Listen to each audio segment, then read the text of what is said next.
오늘 제목을 하나님이 주신 꿈이 있는가 라고 정했습니다. 우리 졸업한 학생들에게 주고 싶은 말씀이어서 말씀을 정리했고, 또 같은 은혜를 우리 모든 성도님들과 나누기를 원합니다. 꿈을 가지는 것은 중요합니다.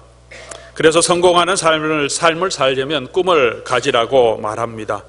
세계 최대 온라인 쇼핑몰의 창업자이고 또 CEO인 알리바바의 마윈은 이렇게 말했습니다.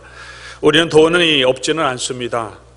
우리는 꿈을 가진 사람, 자기 꿈을 이루기 위해서 목숨을 거는 사람이 부족합니다. 오프라 윈프리는 또 이렇게 말했다고 합니다. 인생에서 가장 큰 모험은 자기가 가진 꿈을 이루기 위해서 사는 것이다. 성공하는 기업, 또 인생의 성공을 위해서 모두 다 열정과 열심과 꿈을 이야기합니다. 사랑하는 성도 여러분, 여러분에게는 꿈이 있으십니까? 우리가 꿈이라고 하니까 조금 거창하게 들릴 수도 있는 것 같습니다. 이제 인생의 마지막을 살아가고 있는 나에게, 또 그냥 소시민적으로 하루하루 생활하기 힘든, 먹고 살기 힘든 나에게 무슨 꿈 같은 이야기를 하십니까? 이렇게 반문하실 수도 있겠습니다. 하지만 누구에게나 우리에게 소원이 있습니다. 사업을 하시는 분들은 그 사업을 잘 일으켜서 계속해서 그 사업을 잘 운영해 가려고 하는 소원이 있을 것입니다.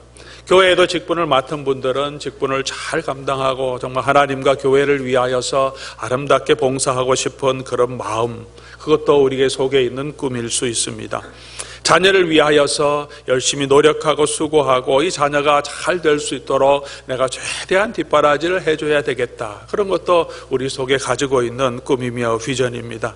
내 집을 마련하려고 하는 사람도 있을 것이고, 은퇴 후에 삶을 계획하는 그런 계획도 있을 것입니다. 무엇인가 우리가 바라고 소망하며 살아가고 있습니다. 소박하지만 그것이 저와 여러분의 속에 있는 꿈이고 비전이라고도 우리가 얘기할 수 있을 것입니다. 아무 바라는 것이 없다면, 이루고자 하는 소원이 없다면 그만큼 불행한 일은 없을 것입니다. 엄청난 아메리칸 드림이라고 할 수는 없을지라도 우리 가족들과 함께, 남편과 아내와 함께 즐겁게 오손도손 사는 것도 우리가 가질 수 있는 소박하지만 우리가 꿈꾸는 꿈일 수 있을 것입니다. 성경에서 꿈꾸는 사람 하면 요셉을 빼놓을 수 없습니다. 오늘 요셉의 꿈은 어떤 것인지 우리가 살펴보면서, 또한 우리가 품어야 할 꿈은 어떤 것인지 한번 하나님의 말씀을 통해서 요셉의 꿈을 통하여서 살펴보기를 원합니다. 요셉은 두 가지 꿈을 꾸었습니다. 우리가 잘 알고 있습니다. 첫 번째 꿈은 요셉이 묶은 곡식단이 가운데 서고 11 형들이 묶은 단이 요셉의 단에 절하는 것이었습니다. 두 번째 꿈은 해와 달과 11별이 요셉을 향하여서 절하는 꿈이었습니다. 형들만이 아니라 부모들도, 나와 내 어머니도 이스라엘이 말하기를 너에게 절하겠느냐, 엎드려 절하겠느냐, 그렇게 말하는 것을 보면 그 의미를 우리가 어느 정도 이해할 수 있습니다. 요셉의 꾼 꿈, 이 꿈의 의미가 무엇일까요? 그것을 많이 생각해 보았습니다. 히브리 유목민의 자손인 요셉이 노예로 애굽에 갔다가 애굽의 국무총리가 되는 인생 역전, 그런 일을 이루는 꿈이었을까요? 지금으로 말하면 이민자의 자녀로 미국에 와서 미국 주류 정치계의 거물 아니면 대통령이 되는, 그렇게 된다는 그런 비전을 주신 꿈이었을까요? 물론 요셉의 삶을 통하여서 요셉의 인생 역전, 또 반전이 오늘 창세기 37장부터 마지막까지 성경에 기록되어 있습니다. 그렇다면 요셉이 가지고 있던 그 꿈은, 요셉이 앞으로 유명한 사람, 영향력 있는 사람, 그런 성공하는 사람이 되려고 하는 그런 꿈이었고, 요셉은 그런 마음을 가지고 살았을까요? 요셉은 자신이 내가 이 세상에서 정말 성공하는 사람이 될 수 있을 것이다, 많은 사람이 내게 절하는 그런 영광스러운 위치에 올라가게 될 것이다, 그런 사람이 되기 위해서, 인생 성공을 위해서 요셉은 그런 꿈을 가지고 정말 자기 인생을 열심히 살아갔을까요? 우리가 조금 생각해 볼 필요가 있습니다. 그런 것 같은데, 우리가 성경을 통해서 요셉의 삶과 그의 삶의 과정을 통해서 오늘 37장부터 마지막까지 요셉이 하는 모든 삶의 걸음걸음을 살펴볼 때 정말 요셉은 자기 신분 상승을 위해서, 인생 성공을 위해서 살았는가? 우리가 성경을 쭉 읽어 나갈 때 그렇지 않다는 사실을 발견하게 됩니다. 37장 이후에 시작되는 요셉의 이야기는 우리로 하여금 그가 총리가 되어야 되겠다고 하는 그런 인생의 드림을 가지고 사는 모습을 보여주지 않습니다. 요셉은 사회적인 신분 상승을 위해서 노력하지 않았습니다. 바로의 앞에 서서 바로의 꿈을 해석하고 어떻게 해결해야 될지 그 모든 비전을 얘기해 주었음에도 불구하고 그가 또 성경의 기록을 통해서 보면 그가 총리가 되어야 되겠다는 꿈과 열정을 가진 내용들은 우리가 성경을 통해서 볼 수 없습니다. 요셉의 삶은 고난과 고통의 연속이었습니다. 그의 집안에는 우리가 볼 때 문제가 많은 집안이었습니다. 어머니와 계모들 사이에 강력한 사랑의 경쟁이 있었습니다. 라이벌 관계에 있었습니다. 서로 적대시했습니다. 일찍 자신이 태어나서 자란 그곳을 떠나서 알지 못하는 곳으로 아버지와 함께 이주해야 하는 삶을 살았습니다. 그 과정에서 일찍 어머니를 잃어버렸습니다. 어린 동생 하나만 두고 형들과 계모 밑에서 살아야 했습니다. 아버지가 그를 특별히 사랑했는데 특별히 편애했던 그것이 요셉에게 그렇게 즐거움이 되어지는 않았던 것 같습니다. 그 편애 때문에 형들이 그를 늘 미워하고 왕따를 당하고 어려움을 겪었던 것을 우리에게 보여줍니다. 청소년 때 특별히 드러나는 것은 학생들이 참 많이, 젊은이들이 많이 싫어합니다. 왕따가 되기 쉽기 때문에. 근데 채색 옷을 입혀놓으니까 형들이 더 많이 핍박하고 미움을 받았습니다. 아버지가 입혀주신 그 채색 옷이 좋기는 하지만 얼마나 큰 요셉의 젊은 어린 청소년 마음의 부담이었겠습니까? 성격도 좀 어떻게 보면 융통성이 없었던 것 같습니다. 좀 눈치 있게 형들이 구박하면 형들 눈 잘 보이도록 행동을 해야 되는데 형들이 잘못한 것을 아버지에게 그대로 말해버립니다. 안 그래도 왕따를 당하고 있는데 눈치 없게 좀 고지식한 그런 아이가 아니었던가 하는 생각도 하게 됩니다. 꿈을 꾸고도 그것을 그대로 형들에게 다 말해버립니다. 아버지에게만 말하지. 생각해보면 왜 형들에게 다 말해버렸을까? 또 다시 꿈을 꾸고 또 이야기합니다. 생각이 없는 것인지 너무 솔직한 것인지 그런 요셉의 모습입니다. 그런데 형들이 그를 죽이려고 하고 또 그를 노예로 팔아버립니다. 얼마나 살벌한 가족입니까? 이런 엮이는 가족도 없습니다. 그런 가운데서 요셉이 어려서부터 청소년까지, 오늘 17세라고 그랬는데 17세의 기간까지 살았습니다. 그리고 그 이후에 요셉의 삶은 더 큰 인생 역전입니다. 아버지와 가족을 떠나서 노예로 팔려서 말도 모르고 글도 모르는 새로운 이민족이 있는 애굽 땅에 가서 노예로 살았습니다. 보디발의 집에서 조금 살만하니까 그의 아내가 유혹하기 시작합니다. 아내의 명성과 자기의 명성과 자기 주인의 명성을 지켜주기 위해서 얼마나 수도 없이 노력했는데, 그래서 자기가 그 아내를 범하지 않았는데 그 아내의 모함으로 말미암아 그가 그렇게 명예를 지켜주려고 했던 그 자기 주인에게 엄청난 노여움을 사게 됩니다. 강간미수범이라고 하는 파렴치한 죄목을 쓰고 감옥으로 가게 됩니다. 한국에도 미국에도 미투 운동으로 인해서 또 많은 사람들이 성추행이나 강간 이런 것들을 했다는 것들을 말하게 됨으로써 그 일을 행한 사람들이 얼마나 큰 또 불명예 수치 욕을 먹고 자살하는 분도 계시고, 그것이 얼마나 수치스러운 일입니까? 자기가 했다면 그래도 괜찮은데 하지도 않은 일을 그런 불명예를 쓰고 감옥에 갇히는 그런 신세가 되었습니다. 감옥에서도 그가 도와주었던 술 맡은 관원장이 나가더니 전혀 그를 기억해 주지 않고 완전히 잊어버리고 그대로 그를 버려둡니다. 인생의 일이 잘 풀리는 일도 없었습니다. 아마 사람들이 당할 수 있는 모든 고난, 배신, 더 처절한 그런 인생의 쓴 경험을 요셉이 다 한 그런 사람입니다.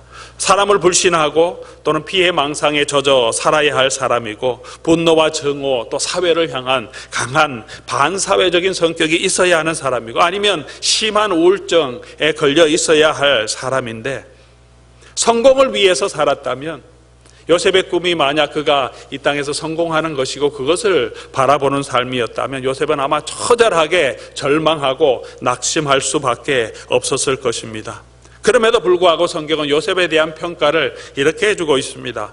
창세기 39장 2절 3절에 보디발의 집에 있을 때 여호와께서 요셉과 함께 하심으로 그가 형통한 자가 되어라고 기록하고 있습니다. 그리고 3절에도 그의 주인이 여호와께서 그와 함께 하심을 보며 또 여호와께서 그의 범사에 형통하게 하심을 보았더라라고 기록합니다. 39장 21절 23절에 가서 보면 감옥에 있을 때 이를 기록하고 있습니다. 여호와께서 요셉과 함께 하시고 그에게 인자를 더하사 간수장에게 은혜를 받게 하시매 23절에 이는 여호와께서 요셉과 함께 하심이라 여호와께서 그를 범사에 형통하게 하셨더라. 많은 사람들이 보기에 여호와께서 요셉과 함께 하시고 그가 하는 모든 일을 형통하게 했다 그렇게 말합니다. 41장 38절에 보면 바로도 이런 고백을 합니다. 바로가 그의 신하들에게 이르되 이와 같이 하나님의 영에 감동된 사람을 우리가 어찌 찾을 수 있으리요. 그의 성품, 그의 인격, 또 그의 지혜를 보니까 하나님의 영에 감동된 사람이라고 말하고 있습니다.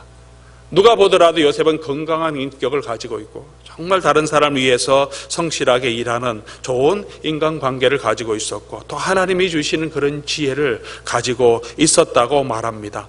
하나님을 향한 원망, 사람을 향한 불신, 자기 자신을 향한 그런 가득한 자기 낙심에 빠져 있는 자가 아니라 요셉이 이렇게 모든 사람에게 형통한 사람으로 하나님이 함께 하시는 사람으로 인정받았습니다.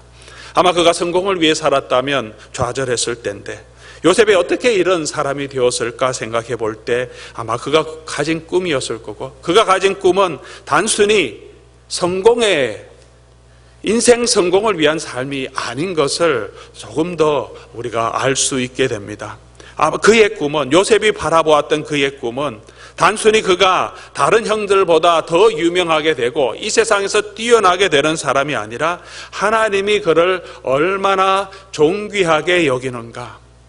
요셉이 엄마는 돌아가시고 형들의 미움을 받고 그 가정에서 어렵게 생활하고 있는 그때 하나님께서 요셉에게 이 꿈을 주시면서 너가 이 땅에서 이 집안에서 이렇게 버러지같이 남의 구박을 받으면서 이렇게 살아가고 있지만 너는 참으로 존귀한 자다. 내가 너를 세워서 정말 존귀한 자로 세워주겠다. 그것이 어떤 지위가 아니라 하나님이 그만큼 요셉을 사랑하시고 요셉을 존귀하고 요셉을 귀하게 여기신다는 그 마음, 그 꿈으로 요셉은 받아들였던 것이 분명합니다. 그렇기 때문에 요셉이 그 꿈을 남에게 형들에게도 자연스럽게 이야기할 수 있지 않았을까 합니다. 지금 우리가 어떤 역기정의 가정에 있든지 요셉이 어떤 환경에 있든지 요셉은 늘 이 꿈을 가지고 살았던 것 같습니다. 보디발의 집에 있을 때 바로의 총리가 되었을 때도 늘 그는 하나님이 나를 얼마나 사랑하시고 나를 얼마나 존귀하게 여기는 분이신지 늘 그 꿈을 마음에 품고 살았을 것입니다. 오늘 11절 말씀 맨 마지막에 이렇게 기록합니다. 그의 형들은 시기하되 그의 아버지는 그 말을 간직해 두었더라. 형들은 시기하는데 아버지는 이 말을 기억했다 그렇게 합니다. 요셉의 이 꿈을 기억했다고 기록해 주고 있습니다. 이스라엘만, 야곱만 요셉의 이 꿈을 기억하고 있었을까요? 요셉은 자기가 꾼 꿈을 잊어버리고 살았을까요? 이스라엘이 기억했던 것보다 야곱이 기억했던 것보다 더 분명하게 요셉은 이 꿈을 간직하고 이 꿈을 품고 있었을 것입니다. 형들에게 팔려서 애굽으로 걸어가는 그 길 걸음 가운데 사막에서 시내 광야에서 야숙하면서 하늘을 바라보면서 눈물을 흘리면서도 하나님이 그에게 주신 그 꿈을 요셉은 잊지 않았을 것입니다. 하나님은 나를 존귀하게 여기신다. 형들은 나를 팔아버렸지만 하나님은 나를 존귀하게 형들 앞에서 존귀한 자로 언젠가는 세우실 것이고 하나님은 나를 귀하게 여기신다는 그 사실을 그는 분명히 마음에 믿었을 것입니다. 사람들이 그의 행태를 보고 그의 삶을 보고 너는 저주받은 사람이다, 어떻게 인생이 그렇게 풀리는 일이 아무것도 없느냐고 말할지라도 요셉은 그 마음에 하나님이 주신 이 꿈을 가지고 있었을 것입니다. 사람들은 그렇게 보더라도 하나님은 나를 버리지 않으셨고 하나님은 나와 함께 하시고 하나님은 나를 좋은 귀한 자로 세우실 것이다. 이것이 성경이 저와 여러분에게 전하는, 성경이 하나님의 백성에게 전하는 가장 중요한 메시지입니다. 예수 안에 있는 우리가 얼마나 존귀한 자인지, 우리가 무엇을 해서가 아니라, 우리가 어떤 놀라운 일을 이루어서가 아니라 하나님께서 부족함에도 불구하고 연약함에도 불구하고 고통 가운데 있는, 죄 아래에 있는 하나님의 백성들을 얼마나 크게 사랑하시는지, 얼마나 존귀하게 사랑하시는지 성경은 그 이야기를 우리 인생들에게 해주기를 원하십니다. 우리가 신명기서를 매일 성경을 통해서 묵상하고 있습니다. 이제 신명기서 맨 마지막 33장으로 가면 모세의 축복이 나오는데, 모세가 그렇게 고생하고 그를 그렇게 힘들게 했던 그 백성들에게 마지막에 이렇게 신명기 33장 29절에 축복합니다. 이스라엘이여, 너는 행복한 사람이로다. 여호와의 구원을 너같이 얻은 백성이 누구냐? 그는 너를 돕는 방패시요 내 영광의 칼이시로다. 이스라엘아, 너는 행복한 사람이다. 너는 행복한 사람이다. 여호와의 구원을 너같이 받은 사람이 누구냐? 이 이스라엘 나라가 멸망하고 포로 잡혀가고 있던 그 시대에 이사야 선지자는 하나님이 주신 비전을 가지고 불순종하여서 포로 잡혀간, 세상에 흩어져서 세상의 찌꺼기처럼 여겨지는 포로 받은 그 포로 가운데 있는 이스라엘 백성들을 향하여 이사야 선지자가 외칩니다. 43장, 이사야서 43장 1절에 이렇게 말합니다. 야곱아, 너를 창조하신 여호와께서 지금 말씀하시느니라. 이스라엘아, 너를 지으신 이가 말씀하시느니라. 너는 두려워하지 말라. 내가 너를 구속하였고 내가 너를 지명하여 불렀나니 너는 내 것이다. 내가 너를 구속했고 내가 지명하여서 내 이름을 내가 불렀다. 너는 보배롭고 존귀한 자라고 43장을 계속해서 이스라엘에게 하나님께서 이사야를 통해서 말씀하십니다. 버러지 같은 야곱아, 버러지 같은 이스라엘아 하지만, 그러나 세상에서 그렇게 취급을 당하지만 하나님께서는 너희를 사랑하신다. 너는 보배롭고 존귀한 자라고 계속해서 말씀해 주고 있습니다. 하나님의 구원의 은혜를 체험한 사도 바울도 동일한 말씀을 합니다. 고린도후서 4장 7절에서 10절까지 우리가 이 보배를 질그릇에 가졌으니 이는 심히 큰 능력이 하나님께 있고 우리에게 있지 아니함을 알려 함이라. 우리가 사방으로 우겨삼을 당하여도 쌓이지 아니하고 답답한 일을 당하여도 낙심하지 아니하며 박해를 받아도 버림받지 아니하며 거꾸러뜨림을 당하여도 망하지 아니하고 우리가 항상 예수의 죽음을 몸에 짊어지면 예수의 생명이 또한 우리 몸에 나타나게 하려 함이라.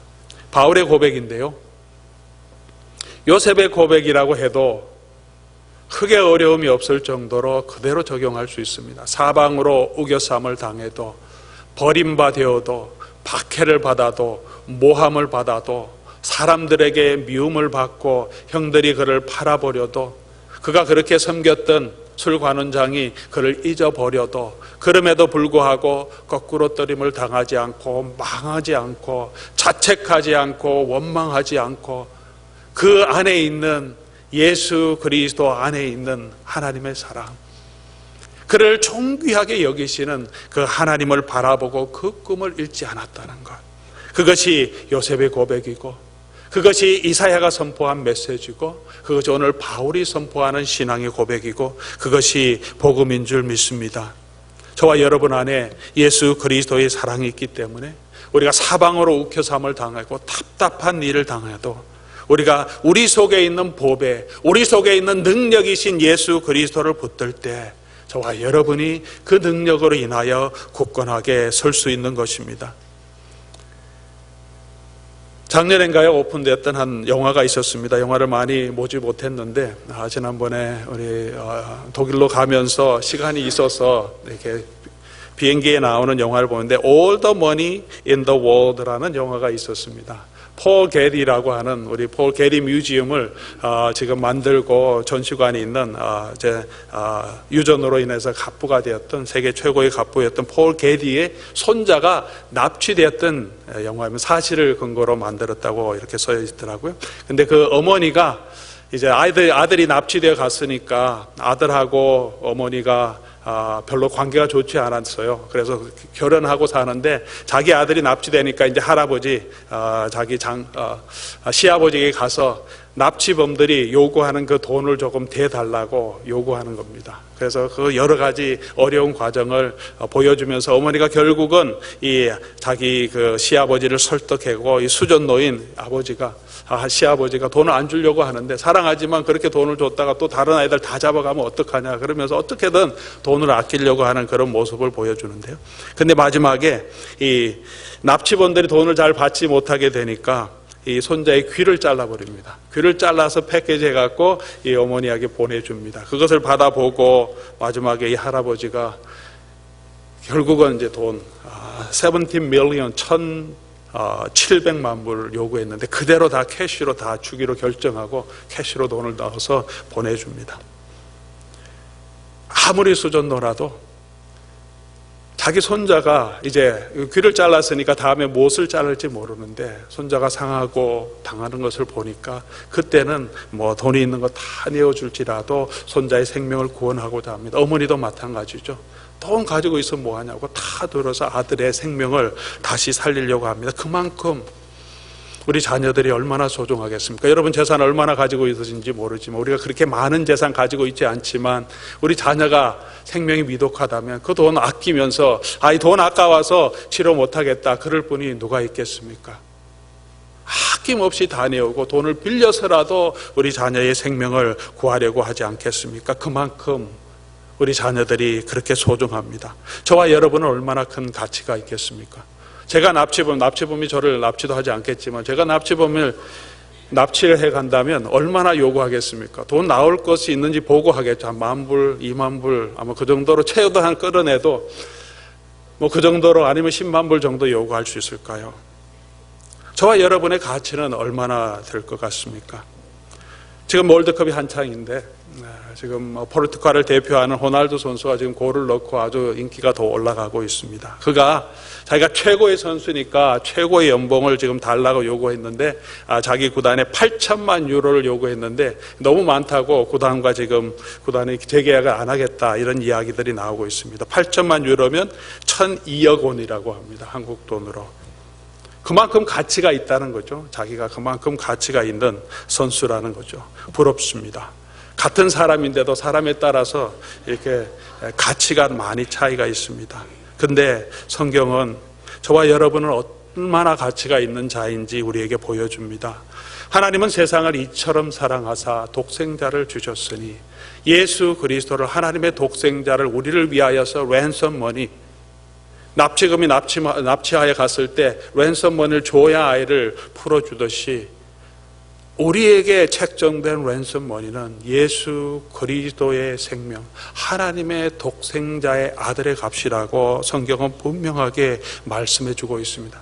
근데 우리가 너무나 사랑스럽고 하나님 앞에 정말 정직하고 바르게 행해서가 아니라 우리가 아직 죄인 되었을 그때에 그리스도께서 우리를 위하여 죽으심으로 예수님께서도 저와 여러분을 위해서 자기를 아낌없이 내어주심으로 하나님이 저와 여러분에게 대한 우리에 대한 사랑을 확정하게 보여주셨다.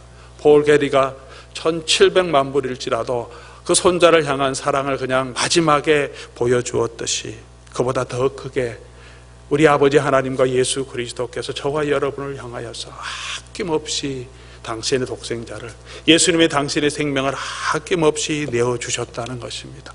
믿기 어려운 이 사실을 이 은혜를 알도록 이 은혜를 믿도록 성경은 우리에게 말해주고 있습니다.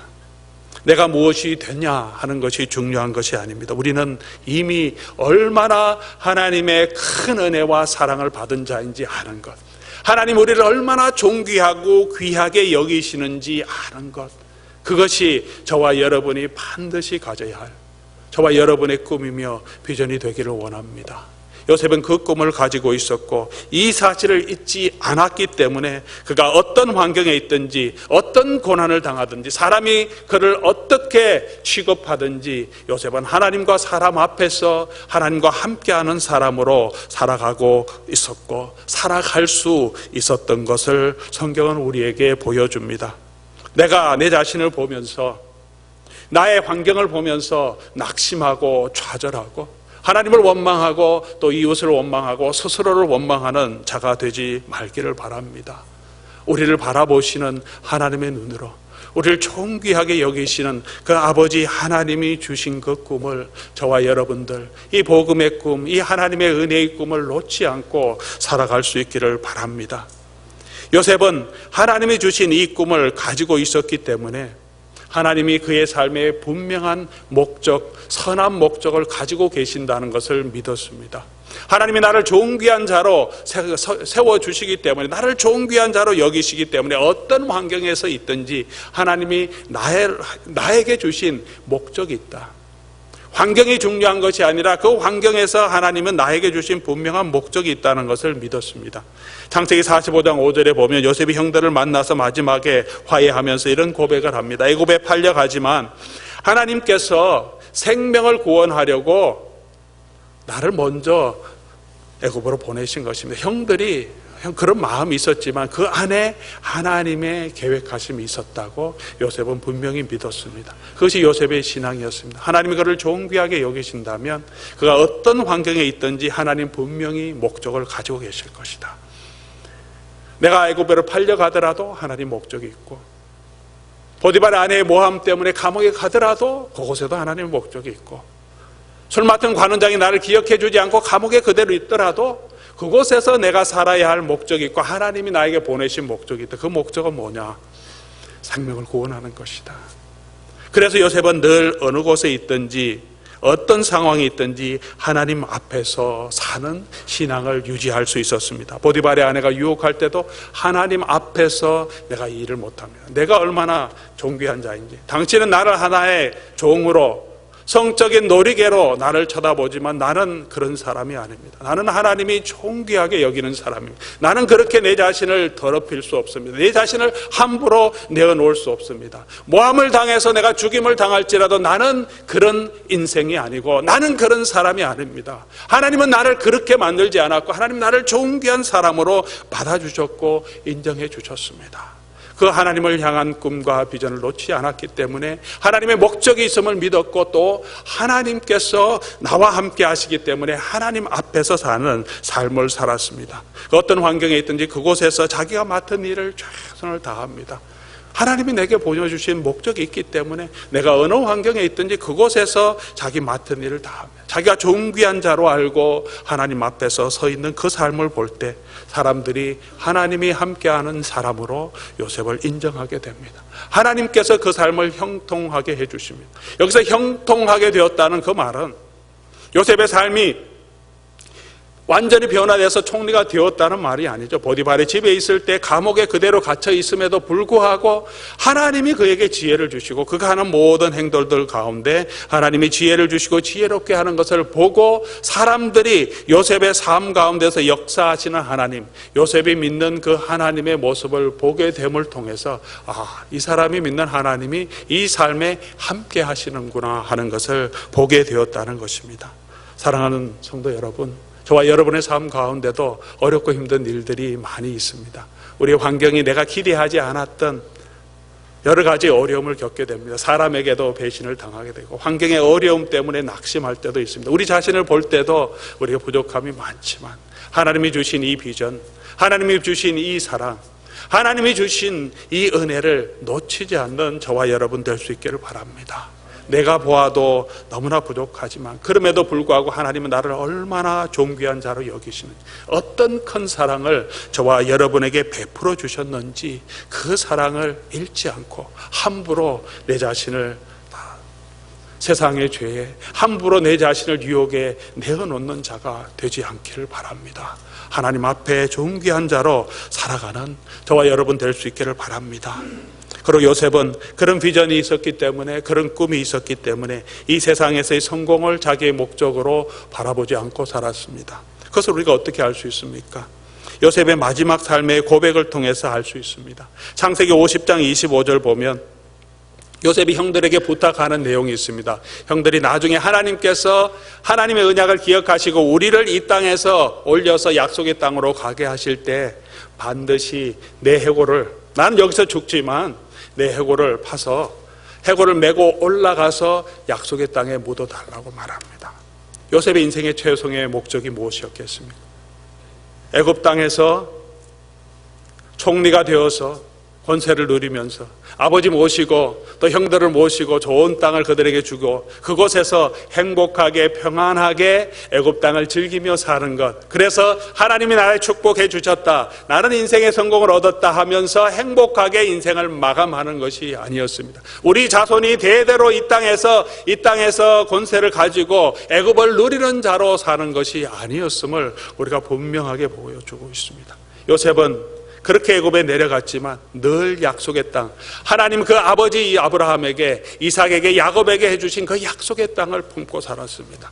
애굽에서 그는 그대로 죽을 수밖에 없었지만 총리가 되어서 정말 부유하게 죽음을 맞이하게 되었지만 그의 마음속에는 약속의 땅을 바라보고 있었던 것을 우리가 알 수 있습니다. 그의 흑골이라도 약속의 땅으로 가기를 원하는 마음을 가지고 살았습니다. 사랑하는 성도 여러분, 하나님 우리를 존귀한 자로 여기십니다. 하나님 우리를 존귀한 자로 여기셔서 예수 그리스도를 보내주셨습니다. 이 땅에서 요셉처럼 어떤 환난이, 어떤 고난이, 어떤 실패와 좌절을 저희와 여러분이 경험할 수 있을지 모르겠습니다. 하지만 우리가 얼마나 존귀한 자인지 잊지 않고 살아가는 저와 여러분 될 수 있기를 바랍니다. 그리고 분명히 하나님은 저와 여러분 한 사람 한 사람에게 하나님이 주신 사명이 있다는 것, 내가 어떤 환경에 있든지 그곳에 하나님이 보내주신 목적이 있고 그것은 예수 그리스도를 증거하는 것, 우리가 축복송한 것처럼 나를 통하여서 예수님의 사랑이, 예수님의 생명이, 예수님의 은혜가 주변으로 흘러갈 수 있도록, 그것은 내가 무엇이 되어야만 할 수 있는 것이 아니죠. 내가 믿는, 내가 아는 그 예수님의 사랑, 내 속에 그 은혜가 있다면 자연스럽게 흘러가는 것입니다. 그것이 우리의 목적이고 또 우리의 최종 목적은 약속의 땅으로 들어가는 것, 늘 끝까지 그 약속의 땅을 바라보고 가는 저와 여러분 될 수 있기를 바랍니다.